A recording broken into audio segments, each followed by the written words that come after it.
গ্রামের শেষ সীমানায় ছিল একটা ছোট্ট মাটির বাড়ি। সেই বাড়িতেই থাকত দুই বোন, রেনু আর কল্পনা। বন্যায় বাবা মা হারানোর পর থেকে একরকম যুদ্ধ করেই ওদের বাঁচতে হয়।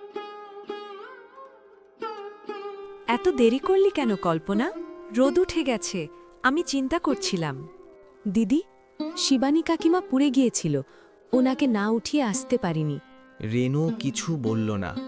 সে তাকিয়ে রইল বাবার পুরনো লাঙলের দিকে, যেন বাবার ছায়া এখনো ওদের আগলে রেখেছে।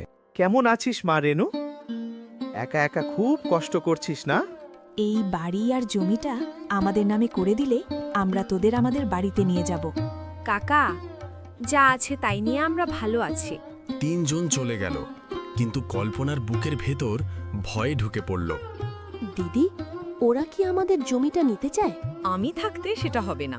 পরদিন মাঠে গিয়ে দুই বোন দেখে জমিতে বাঁশ পোতা। দিদি, এই বাঁশ কে পোত্রেয়?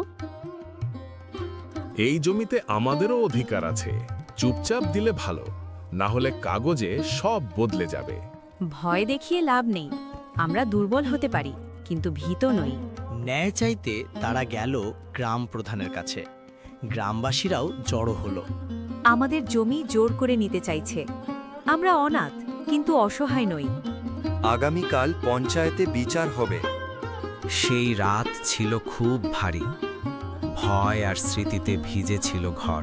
দিদি, যদি আমরা হেরে যাই? আমরা হারব না, সত্য কখনো হারে না। কয়েকদিন পর ভাগ্য খুলল। হরিপদের ইটভাটায় বড় ক্ষতি হলো। ভুল করেছি, আমাদের ক্ষমা করো, একটু কাজ করতে দিলে বাঁচি। দিদি, মা হলে ক্ষমা করতেন। বাবা বলতেন, মাটির মতো হও, সব সহ্য করে ফল দাও। ঠিক আছে, চাষ করবে, কিন্তু সৎ থাকতে হবে।